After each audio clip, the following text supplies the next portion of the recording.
Yet another offering, a great offering in prospects. Today, we've got the honor of welcoming Banyana head coach, Dr.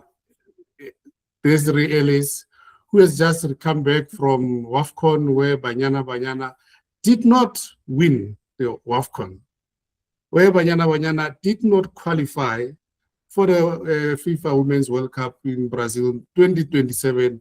However, they stand a chance of getting to Brazil via the back door. At least, Coach Des, welcome. It's an honor, a privilege to have you in this week's edition. Welcome to AfriFoot. Good morning, Shanko. Thank you for having me, and welcome to everyone. Back door. It's not the back door, my brother. Yeah. It's not the back door. It's still a door. Yeah, it's not the back door. Not the back door. It's the qualification process. If you don't qualify automatically, so it's not the back door. Okay, how difficult does this make it?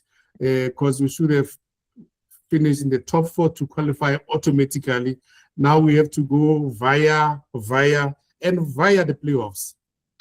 Look, it was a campaign of mixed emotions. I think, we arrived intending to qualify automatically for the World Cup, which was our objective, and then from there see how we can go. But we didn't reach that though, and now we have to go via the playoff route, which is a much longer and a much difficult route.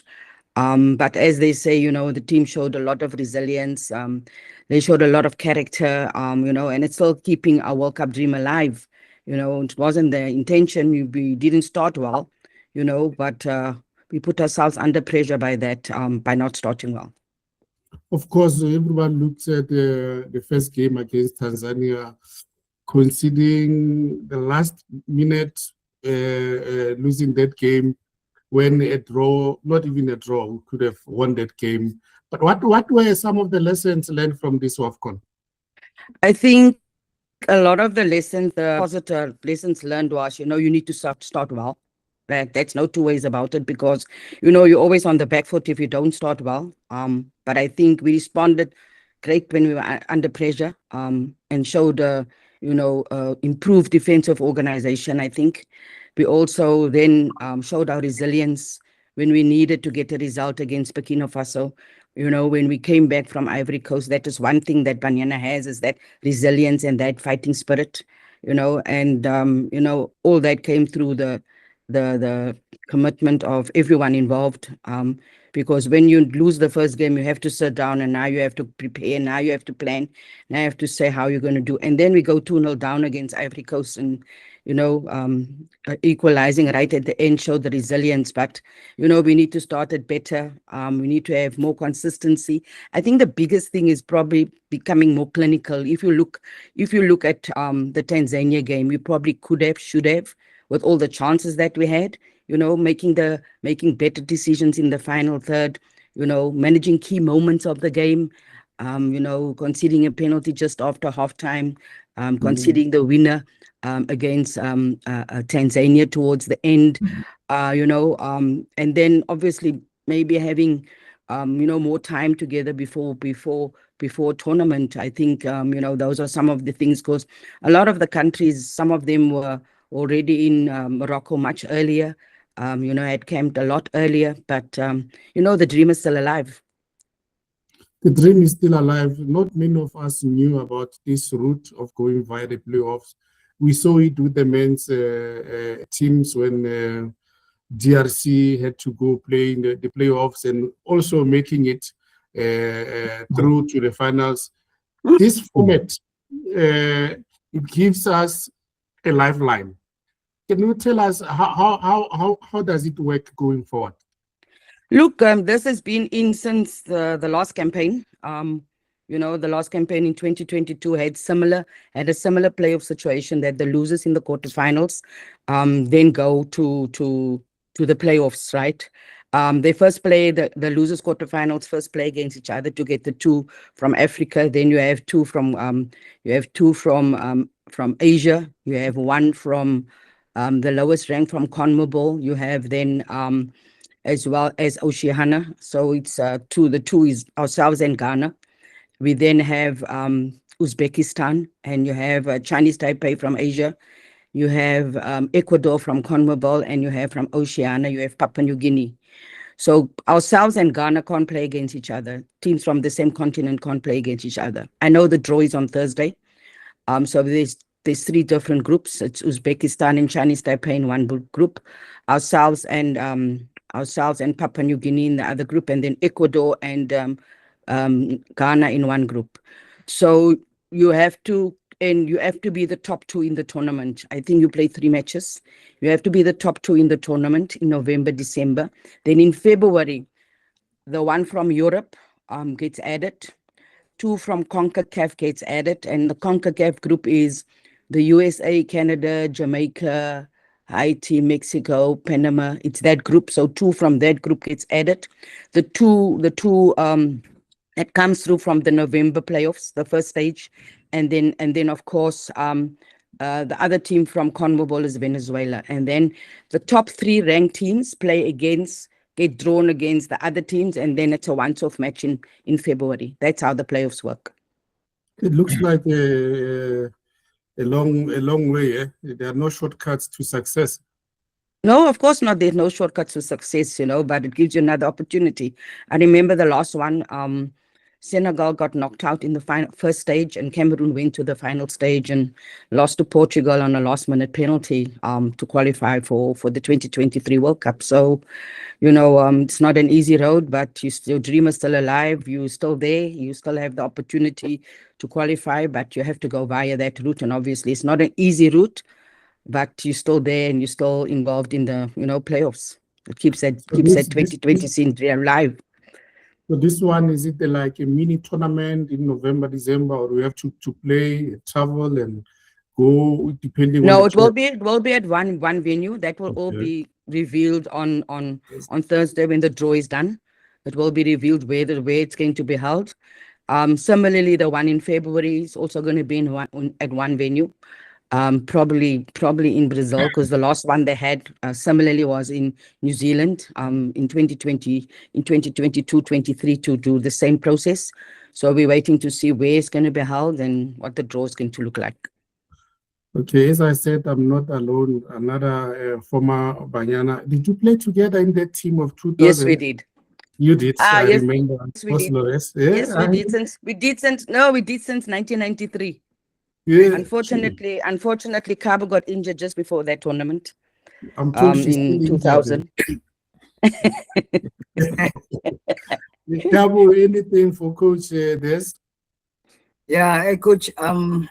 It's not actually a question. I just want to comment you on the job well done that you have done. I know that South Africans, they will also cyberbully on the side, and it doesn't go unnoticed from us, knowing where we come from with this game. And from me, I'm happy to see ourselves doing good for women's football, staying there in women's football, other than other people who comes and take over the reins and not knowing the root of women's football.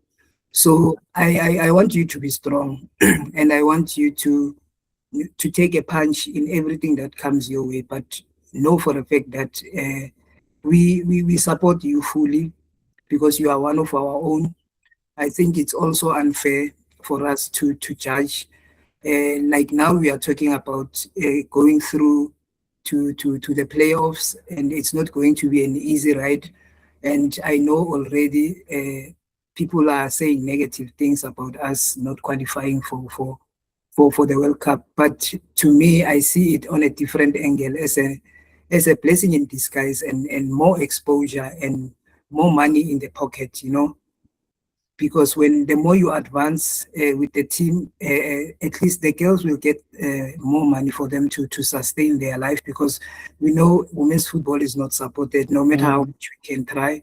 So I just wanted to give you that high five to stay put and keep going until you feel that I know they say a good dancer knows when to leave the stage, but you can still stay around and help the other technical teams if needs being when you decide maybe to step down. And yeah, be still be part of it, because by virtue of you receiving the Kamanga, and I told you that you have the Ballon d'Or in you, because you received accolades in successive moments while you were still in camp. And I want you of the coach. yeah, so you must take a shine on that. Yeah. While she's still alive, I agree with you there. Yeah, you must celebrate. Unfortunately, coach, the same cannot be said about Zambia, who were knocked out and they don't stand a chance of going anywhere. Sashi, anything to Coach Des? Yeah, I was gonna say, Coach. I was gonna reiterate what Kabo just said, but I'll go the different route. Yeah, congratulations, and you've done a very good job. This is I don't know if it's your second or your third WAFCON, which is great, and you've you've managed. As a player or as a coach? As a coach four, which means congratulations. It's not easy. I know every now and then you have to, you've mentored a lot of players. Actually, it's not 4, it's 5. I forgot about the one we had last year. Because they come every 2 years. It's 5. So you see, Kabo was right. So congratulations on that. And, we'll give you flowers while you're still here. And you deserve them, rightfully so. And, just I'm going to touch up on just what Kabo said. There have been a lot of negative through the airwaves. And, us watching from afar, we can see the difficulties and the tremendous job that you're doing up there. It's not easy. So, keep doing what you're doing. So I was going to ask you, Coach, through all these WAFCONs you've been to, which one has been the hardest, and what kind of tough time have you had with the girls? I think you guys are being too nice. I think, criticism comes with the territory. I draw the line when it becomes personal, of course, because after all, we're first human beings before we are sports people. So we're open to criticism, but there must be a line drawn, but unfortunately people hide behind, social media, and you cannot stop that. All I say is, what if it was you, what if it was your sister or your brother or something, how would you react?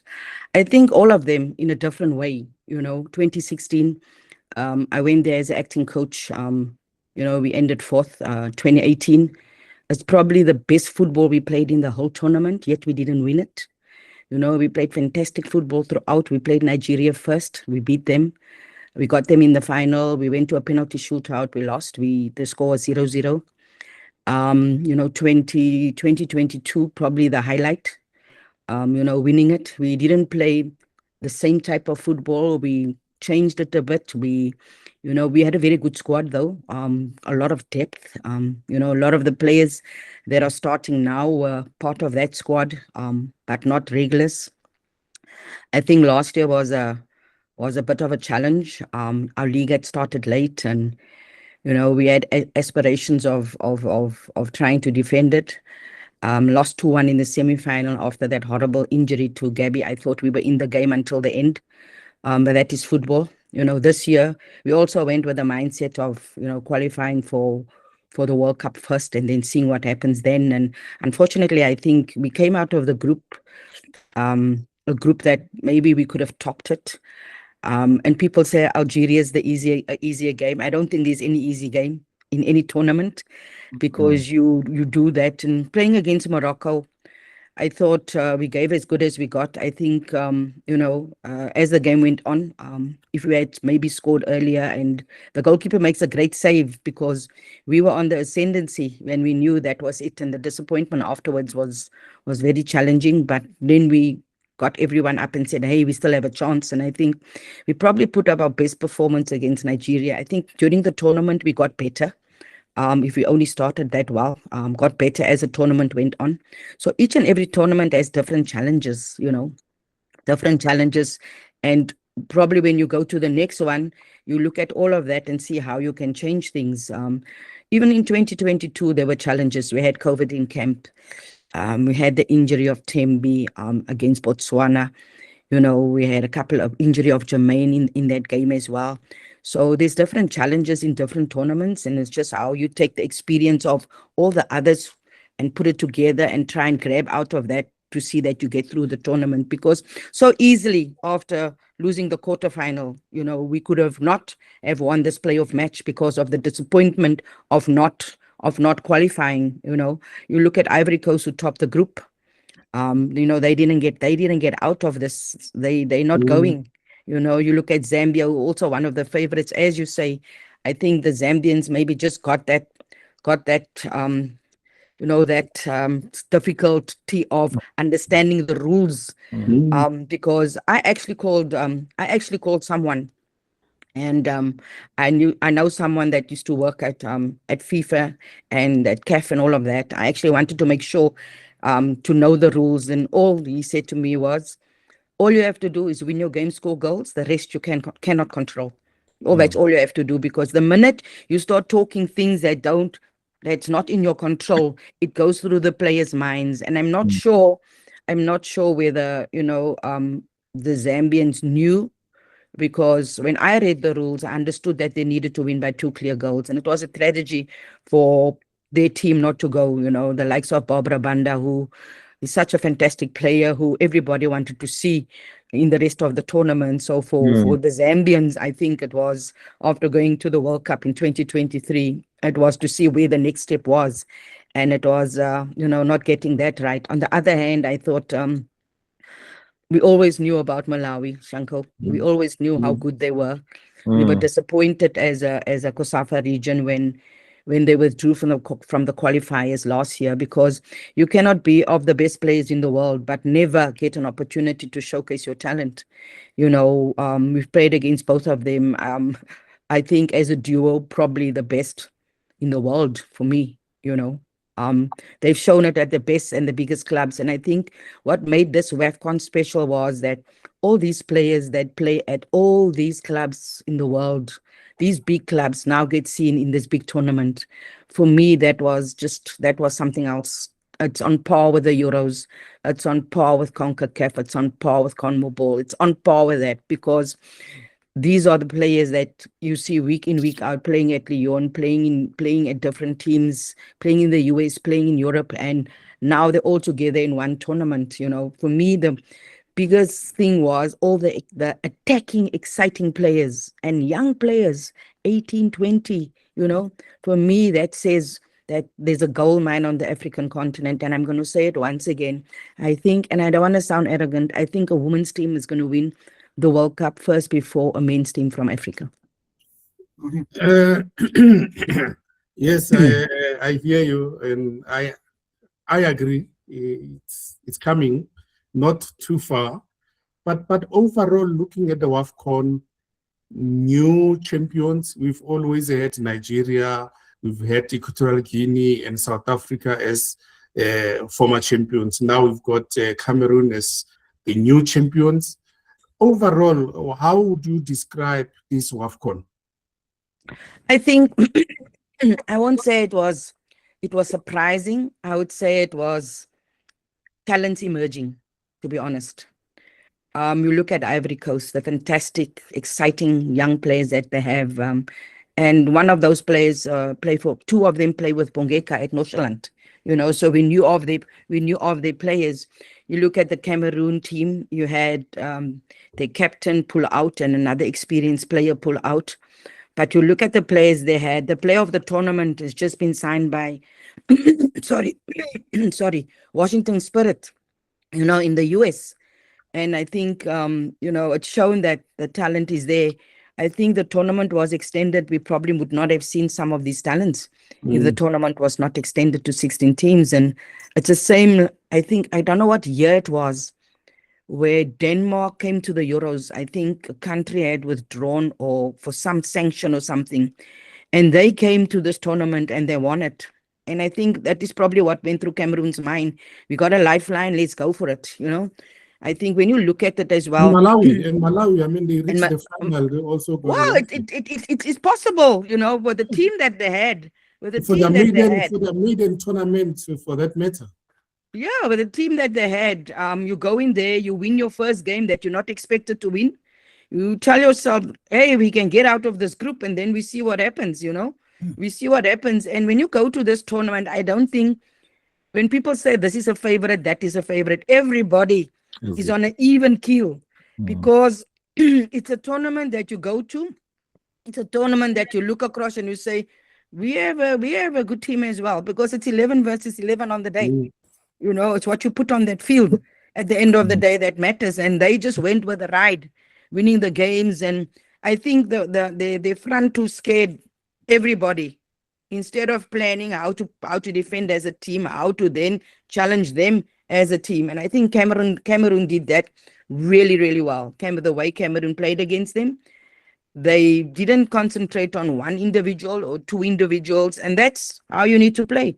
You've got this in front of you, but you need to concentrate on the whole team, because at the end of the day, if they concentrated on the whole team, and they started extremely well, and I don't think Malawi ever got out of the starting blocks, but they done so well. First tournament, getting to the World Cup, getting to the final. I have to say congratulations to them. Coach, we know you've got a lot to do ahead of the draw on Thursday. Unfortunately, we don't have more time to spend with you. We would have loved to spend the whole show with you. All we can say is to say good luck going forward. And we've got no doubt that we're going to make it to Brazil next year. All the best, Coach. Okay, thank you so much. Thank you. Good luck. Appreciate it. Thank you. Thank Okay. you. See you, Kabzela. Sure.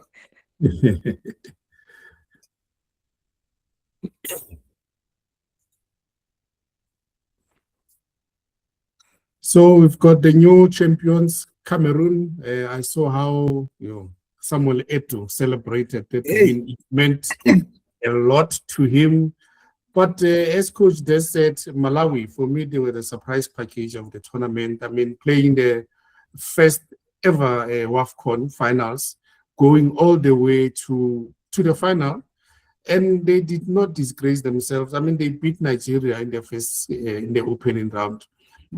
For me, even though they did not lift the event, but they touched my heart. Kabo, I'm not sure what was your impression about Malawi in particular.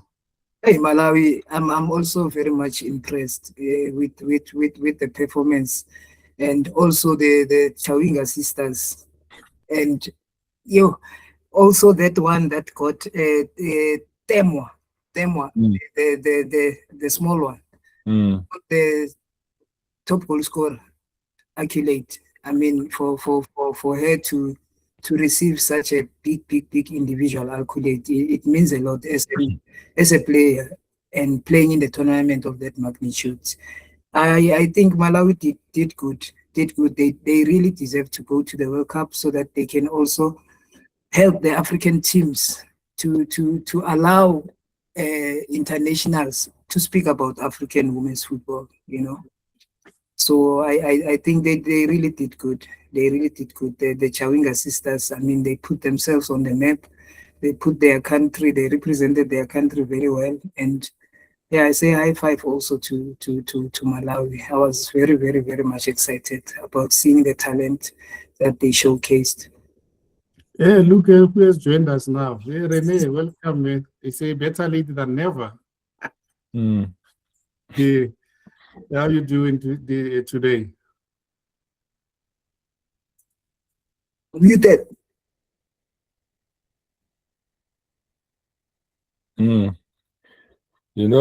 Stan, Shanko, it was the win against Nigeria. I think that gave Malawi that belief and that drive. After that win, Malawi just changed. They won the hunt. And they kept on believing. And it was one game at a time. And the whole team just decided, you know what, guys, let's go all the way. So they took one game at a time. Just play after beating Nigeria. That gave them the confidence they needed for the whole tournament. That was the turning point for me. And I hope the Malawian government will, take it serious with women football, because now they've showed that, the team to be reckoned with. And a lot of African countries too should take women football seriously. Yeah, but did you see the Cameroon goalkeeper? I mean, she stopped, I don't know how many penalties. Four. Penalties. One match. 4 in one match. Goalkeeper of the tournament, she saved them against the Morocco in the semi-finals. I mean, she stopped a last-minute penalty when they thought, you know, they were through to the final. I mean, for me, she was like, she should have walked away with the player of the tournament, not just goalkeeper of the tournament. No, definitely. She did a great job. You know, she kept Cameroon in the WAFCON. She's been carrying Cameroon from the word go.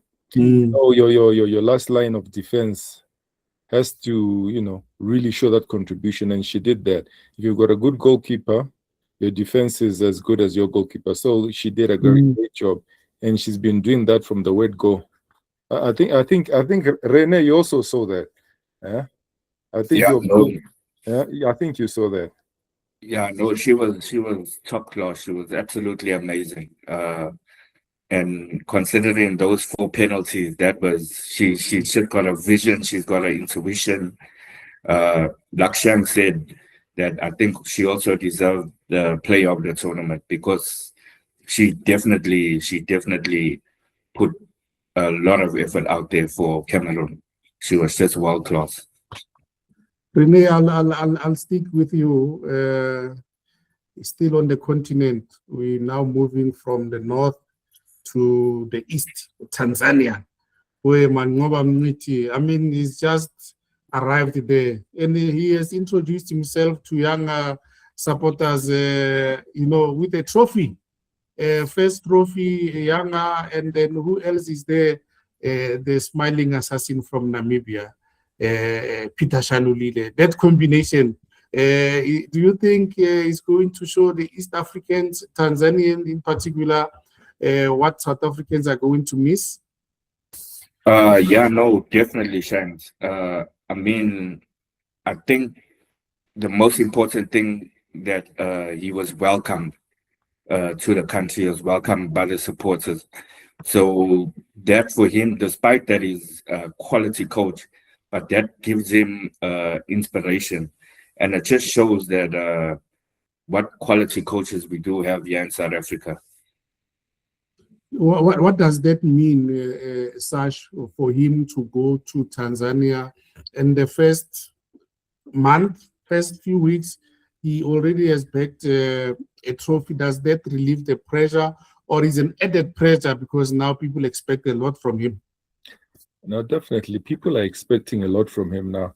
He's given them 1 trophy already. So you just gave us the trophy, so we expect more from you.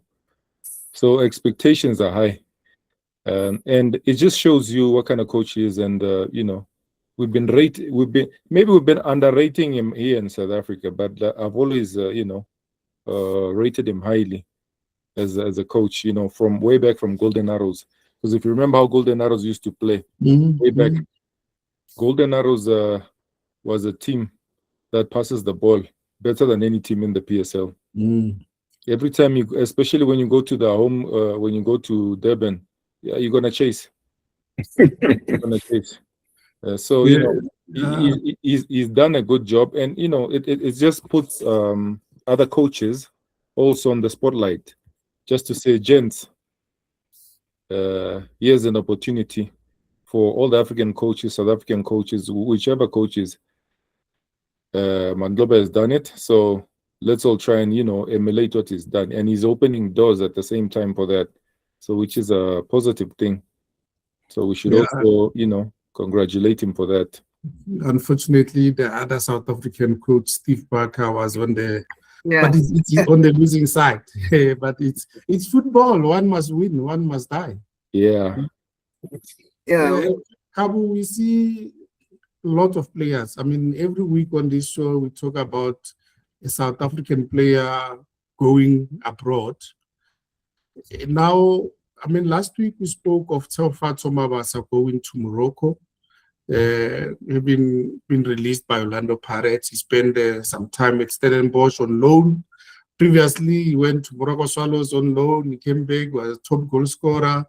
But he was deemed a surplus at Pirates. Now he's moved to Morocco. Surprisingly, or I'm not sure if you're surprised, but Divan Titus, also from Stellenbosch, also going to Morocco. And your favorite player from Mamelodi Sundowns, Thapelo Maseko, has gone to Copenhagen in Denmark. What do you make of these moves of South Africans going outside? We've been complaining that we are not exporting as much as we should have, or as much as we used to do in the early 90s and 2000s. Yeah, with Thapelo Maseko's move to Copenhagen, Denmark, we know that we had Sibusiso Zuma who was playing, who was very familiar there, and the people of Denmark really like Sibusiso Zuma. So I hope also Thapelo will go there and represent us well. And with the move of 1.5 million US dollars, I think also that the money must be involved, because you know football is a short career. And while you are doing it at the best of your ability, I think you still need to have sustainability after football. So it's a good move for him to go and play Copenhagen, Denmark. Yeah, I also think Titus also going there to play with Mabasa in a 3-year deal with a deal of 6 million also from Stellenbosch, domestic league South Africa to get that far. I think it's very appealing to our South African football in general. Renee, another youngster, I know these are close to your heart. Tato Sibia, also from Sundowns, going to France. We hardly see these moves from Sundowns, especially a youngster. I saw him in the under-20s. He played a few games last season for Sundowns, and I was impressed. Now he's moved to France. Yeah, no, it's definitely a great move for him. I mean, he also got confidence from Cardoso, because I think Cardoso, he actually coached in France. So yeah, and he said that the player is ready, and even in my opinion, I think he'll definitely compete there in France, because he's got the quality and he's still a young player. So they're not just going there to add to the numbers, but they're going there to fight for their sport, to compete as well, you know?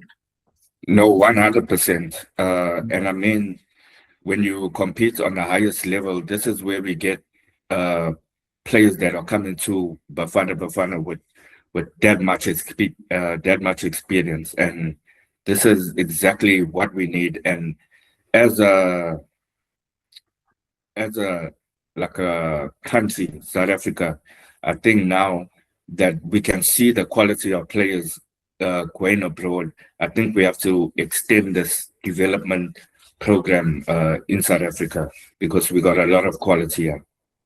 But look at is this a plus for the DDC to say through the DDC we're seeing young players coming forward? Mofokeng has gone to Belgium. Now we've got TBC and other players. Youngsters are coming through to the clubs to first team to become first team players. Not just there's been a progression from DDC to the first team. Is this what the DDC was meant to do? And then are you happy with what we are seeing as such, with the fruit that we are seeing from down there to the first team? Yeah, because if you look at what the DDC was meant for, it was meant to elevate young players coming up from DDC and into the first team, integrate them slowly. And if you look at the DDC, you can see how many players have made it into the first team of all the teams in the PSL. You know, look at Mfukeng, yes. Look at what's his name again from Sundowns, left back. Yeah. A lot of players get the opportunity, and you know, some go overseas and that's what the DDC is meant for, giving opportunities to these young boys.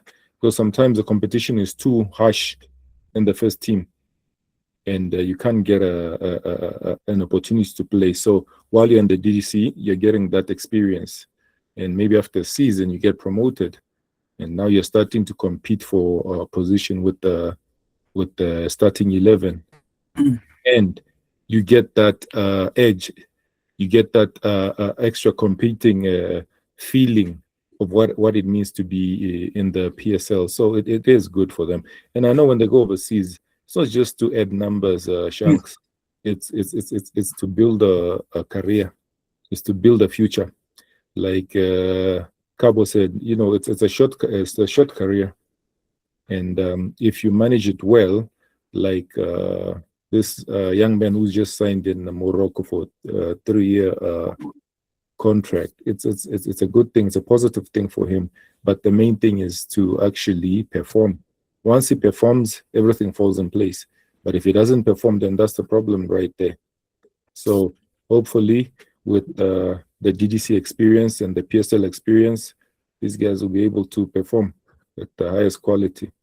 But I think the credit must also go to the coaches, PSL coaches, who are now showing confidence and have faith in these youngsters. Because, I mean, the first 2-3 league games of the season, we see more and more youngsters making it into the teams, not just the bench, but also on the field of playing. I think kudos to the coaches. I'm not sure, Cabo, if we've seen enough, or there's still more that needs to be done from the coaches. Yeah, I think it is slowly but surely, but it's very much impressive to see the coaches for the Betway Premiership allowing players from the development and DDC to come through and form part of the bench and also in the field of play. So I think we are doing a great job in developing our own players than buying players from overseas and picking your team to be a good team, whereas we still have youngsters, and also for them to get opportunities to go and play outside the country. It's only fair for them to have that. I think it's a good move for the coaches to give opportunity to the youngsters. The only thing that has been a thorn in the opening 3 games is decision making, interpretation of the rules from the match officials. We've seen some harsh tackles going unpunished, and then this once again made people to say, where is VAR? We were promised VAR that the beginning of the 2026-27 season will have VAR. But so far, Dololo, we've seen some leg-breaking tackles. I mean, there's already a player who's out for the season, and the other player going out, the game between Amazulu and Orlando Pirates, went unpunished. Teboho Mokoena missed the Kaizer Chiefs game because of an injury sustained in the first game. And then coaches are not happy, supporters are not happy, we are not happy. What should happen, Renee? Yeah, I think now because the game is escalating, like I said in the beginning of one of the episodes, that now there's no big team or small team, everybody's competing. And this is also where referees need to be very, very alert. I mean, it's the beginning of the season.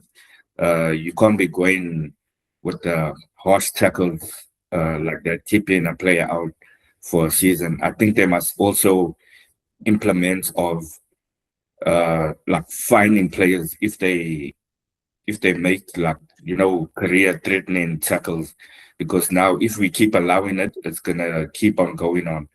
And I see that Safa, they actually put a hold on the VAR. I mean, this decision should have actually came like a long time, because VAR is out for a while now. And for us as a third world country, I think like this type of technology, we actually now we should have it. Even with me at first, I actually disagreed with the VAR, that when it comes to life or career threatening tackles like this, I think there's some sort of punishment that players should get. What kind of punishment will fit the kind of tackles that we've seen?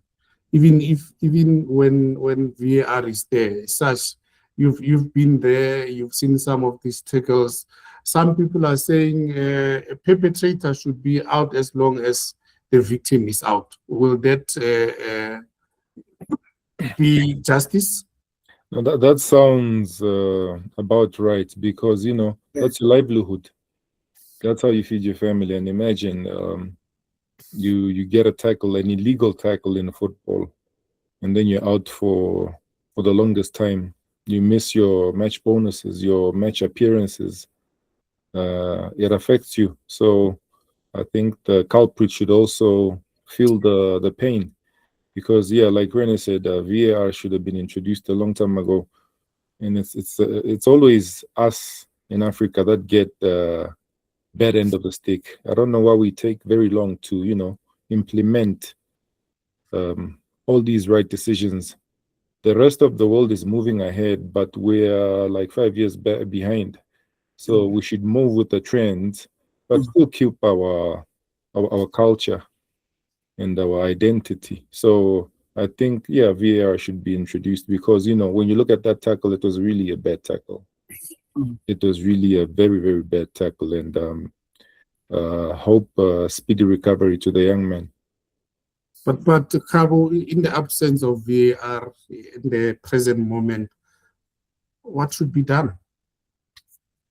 Yeah, I think what you said earlier, it's correct, because if you take out a player for 6 months, you also need to follow suit, because you can't carry on with your career while you have stopped my career. I think it's so much very unfair for maybe, and some of these players, look at the Mngqithi's take it, that player, I forgot his name. I forgot his name. He did it more than 3 times, and in different players, and very harsh tackles. Mngqithi. Yeah, I'm going. Three tackles, hard tackles, unnecessary. So, and we know that we are still building players in our football in this country, because we know that we are heading for a bigger picture. Everything that we do, we're building up for Bafana Bafana. Everything that we do, we're building up to compete in international stages. But if we have players that can have that heart of taking other players' career to the dustbin, it's solely unfair. It pains me to see somebody going in for a tackle that he knows that can break a limb, can break a bone, and still feel good, continue and play the game as if nothing happened. Because I know my football career ended because of such tackles. And also with the VAR, there's still a lot of gaps in it. Match officials not yet completed the extensive FIFA certificate course required to operate the technology. And our stadiums also, the top flight leg of necessary high-speed fiber, where they need to operate, knowing that there's almost about 70K of money that needs to be used for each and every match. And I think we need the VAR so that it can at least reduce these malicious damages to other people's career in football. It's called malicious damage to property. Malicious. It's something that I'm sure will resonate well with you. I see your friend and your former player Samoa Gyan going into the boxing ring. Yeah. Are you going to be in there? I guess that's where the paper is. That's where the paper is. If it takes you in that direction, why not? Yeah. Well, I think whoever is advising him, maybe right now, that's the right place to be. So if the money is that side, then, why not? Because I'm thinking, maybe football-wise, maybe the Ghana Federation is too tight. You can't get it. There are certain opportunities that are denied or that are very hard to get into. So I think maybe boxing, he's found a loophole somewhere. It's always when you find a I loophole. mean, you expect him to be a football coach, not the boxing coach. He played at the highest level, the WorldCup, in the EPL, in Saudi. You know, he's one of the first players to play in Saudi, and he coined it, as far as I'm aware. Boxing, I mean, it came as a complete surprise to me. Whoever is whispering in his ear, there's somebody whispering in his ear. He just didn't decide. Somebody whispered to him and said, "Hey, yes, you know, the same way when you go for a Saudi deal, there's that whisper. Somebody comes and says, hey, there's this on the table. Do you wanna stay in England or do you wanna go to Saudi? Saudi, they're giving oil money, and either you stay England or you go get the oil money. So boxing wise, I think somebody whispered in his ear and said, here's an opportunity, we can do this, or we can use your, you know, he's a famous player. Or maybe for marketing purposes. His image, right? Yes, Rene. There was also, I think it was Diego Forlan. He actually went into professional tennis. And I mean, he was a world-class player. And I think he's ranked like 1 in 100 in the world or something like that.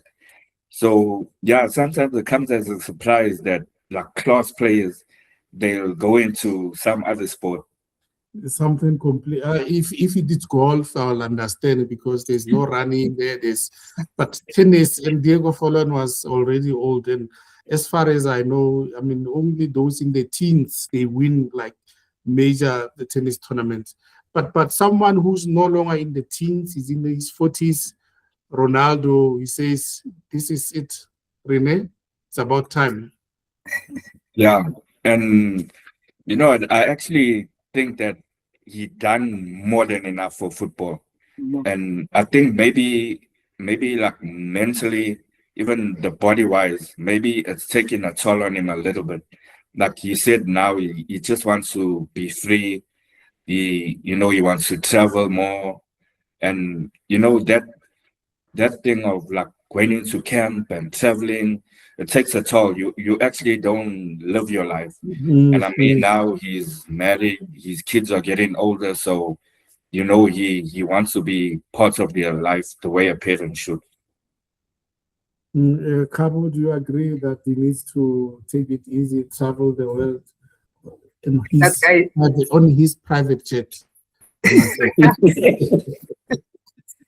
Yeah, his future goals, it was to reach a milestone of scoring 1,000 goals in his football career, and before he hangs his boots, and then 25 years of sacrifice in football and doing good like consistently. So 5-time Ballon d'Or winner. I mean, he did massive. He did a massive job for football. So I think it's right for him now to like I said before. But he need the good dancer knows when to leave the stage. Yeah, and maybe he will also maybe go and transition his career and do something else like Asamoah. What is the best time to say this is enough? That's it. When your body talks to you, so his body is busy talking to him. So right now he can feel it. He can feel the sacrifices. You know, it starts with one pain. You know, you used to complete the session without feeling pain. Then you start feeling pain.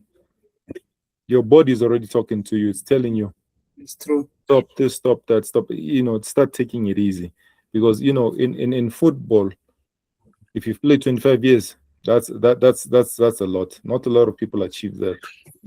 So 25 is, I think it's about the right time for him to start doing. But how do you adjust? Because you are used to waking up early, going to training the whole day. How do you adjust your life that you think, gee, it's just like a person going on pension? Most people just die after going on pension because they're not used to staying idle.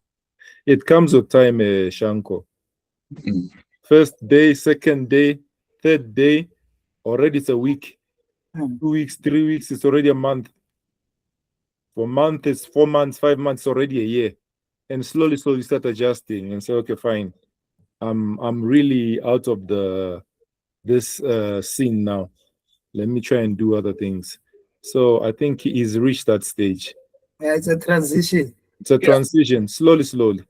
Like you see, when the body is nice and fit, when you get out of bed, you just throw the blanket. Yeah. And get out of bed. Now you must put one leg first. Yes, exactly. The other leg. Sure, Yeah. Are you at that age, Rene, where you don't know which leg should go down first? I think Rene is No, I not you throw the now. left one out first, and then I'm rolling like this, From and then I'm experience, walking. Yeah, even when Yeah. I'm walking like this. I'm not walking straight. Okay, so it's this weekend is MTN 8 first leg. There's sometimes people don't know how to prepare for a two-legged affair. Do you go all out in the first leg, or you are cautious in the first leg, especially when you're playing away, to say I'll catch them when we play at home in the second leg? Sashi, I mean, if you're a coach, it's Sikukuni against Pirates and Sundowns against Golden Arrows, how do you approach the first legs of this tournament? What I think is, these days there's no home and away. If you prepare your team properly and say, okay, gents, let's go and do our business. If we have to beat them, let's beat them. If you beat Pirates at home, it's a plus for you. The guys will be already. The guys are motivated. Now imagine you beat them at Orlando, and then they come to you. The confidence is so high, the adrenaline is rushing, and the players want to do a double on them. But if you say no, we'll catch them at home, then they give you 5 or 7. How are you going to recover from that? So Clearly, you can't. It's difficult. Kabo, I see you've got a different take to Sash. No, I'm supporting him. Like you, when the whistle blows, all out, Baba, we play to win. Otherwise, we don't play at all. We play to win. So you need to go from first whistle until second round again. Yes. But Rene, if you are Golden Arrows, you're playing away at Sundowns, and you know Sundowns, if you open up, they're going to punish you. Do you go, like Kabo says, on the whistle, you attack until the last whistle? yeah, and you see, Sundowns is a team from the first whistle. They coming at you. Like I watched the Chiefs and Arrows game. Like Arrows, they took very long time to get in that game, but now they're playing a team like Sundowns where they don't limit themselves with winning or attacking. So yeah, they're gonna make it very difficult. And Sundowns is not that team that will say, okay, let's limit ourselves in the first leg and then second leg we do better. No, they want to win by all means necessary. All means necessary. You know, this trophy eluded Sundowns, and they're already under pressure to win something. Remember, last season they walked away with nothing except for the Champions League. So I think they're the ones who are under more pressure to win something. Unlike even Pirates. I mean, Pirates are the defending champions. And you know, as the defending champions, you must show that it was not a fluke to win the trophy. But something that is interesting as we wrap it with the league matches coming next week. I see at the weekend, Pirates is going to Sikukuni. Yeah. And next week, in the league game, Pirates is hosting Sikukuni, you know. So we're going to have, I'm not sure if it's back-to-back and back-to-back, because they played 3 games in a row. The first leg of the MTN 8, the league match next week, and the second leg of the MTN. I'm not sure if it's back-to-back. If it's 3 in a row, you know. which one do you prioritize, Sash, if you were in this situation? You prioritize all of them, Shanko. Yeah. It's a mental thing. You know, you've played them the first time. Maybe you drew, and then you're gonna play them again, and then you're gonna play them again. So mentally, you have to be strong, because let's say you played the first game, you made a few errors here and there. It gives you an opportunity to correct whatever errors you made, because all these teams, when they go into it, the only thing that they want is a win. Yeah. That's all that's all they want. All the teams, they want to win. So priority is to win, Shanko. It's always to win, because if there's no win, there's no match bonus. So it's all about match bonus. Kabu, the newcomers, Kruger United are finding it hard. So far, they have not won a game. So is Durban City. I think they're under pressure. The good thing is that they're playing against each other next week. Durban City against the Kruger United. I mean, whoever loses, there'll be more pressure, huh? Yeah. We know it's still early stages of the league, but losing points, it's another story, because now it's putting pressure on the coach. Because if the coach is there and the team is not doing well, and now the management is starting to look at the coach with a different eye, and it becomes more intensive for the coach to know how to connect the players to give him results. Because you need to win games, bro. You can't play football and lose, and yet you are playing with the same level of number in the field of play. So I think they also need to step up, because now they are playing if they lose another game again, it's gonna be a problem. Because but it's also gonna be a problem to Ben Youssef with Durban City. He hasn't won a game. He drew one and lost two, including the MTN 8 as well. Yeah, it's a big one, bro. Like somebody's losing a job. If you have, I'm saying somebody's gonna lose the job if you are not doing your job well done. Yeah, if you're not doing your job, you're gonna lose your job.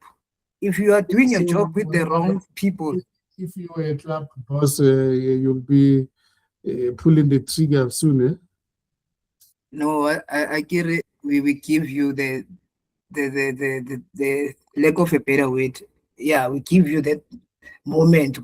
3 games, Baba. We need 6 points, or at least win 2, draw 1. But if you lose, then the mandate is off. It's off the radar. Yeah, Renee, one team which has won 2 of the 3 is Milford. I mean, so far so good. They beat Siwelele, they beat Kruger. They lost the first game to Pirates, but I mean, they go into Polokwane City in their next game. Do you think they are on the right path? No, they're definitely on the right path. But even in terms of their performance on their first game, I could see there's a lot of confidence, a lot of ambition in that team, and it seems like they can be at least consistent for at least 10 games. So after 10 games, that's when we'll see how far that momentum is going to go. Yeah, but in the first 10 games, if you collect 20 points, you are always almost guaranteed, because the safety net is there. If you look at what happened previously, 30 points is the mark that you will survive the drop. But Sash, as we conclude, for me, the big game of the week will be Mamelodi Sundowns against the Amazulu, rejuvenated under Atazwan. I think he's done well so far. Amazulu against the Mamelodi Sundowns. Not an easy one to call. Eh? Yeah, Sundowns made a few signings, and they still want to sign, I think the coach said, a defender and a midfielder. So you start thinking, what happened to the boys that were playing last season? Because there was I forgot his name. this defender from Sundowns, left footer, young boy. He was, Ndamat. huh? Ndamat. Yes. So if you bring in another centre back, where is the young boy gonna play? Injured. Mhm. So either you're bolstering your team, because obviously last season you're not impressed, or you're not happy with where you finished. So Arthur has done a tremendous job with Amazulu, which we all have seen, all have noticed. And I think it's high time now, when he's playing with the big boys, let's see if he's going to get a result, or Sundown will still conquer. Because Sundowns is a team that wants to conquer. Are they going to conquer again? You know that Conca is closed there, that famous Conca submarine, so it is closed. Yeah, you know, I'm not sure which one is talking about the Conca. Oh, Conca. You must take us home to Conca. Oh, no, Conca is closed. This is what I'm saying. Ladies and gentlemen, I really have to thank you for making time for this show, this week's show, which I must applaud you. You said it without fear or favor, and then bringing out your expertise to the rest of the continent and the world. Until we meet again next week, God bless you all. Cheers. Stempe. Adios. Hola. Au revoir. Ciao.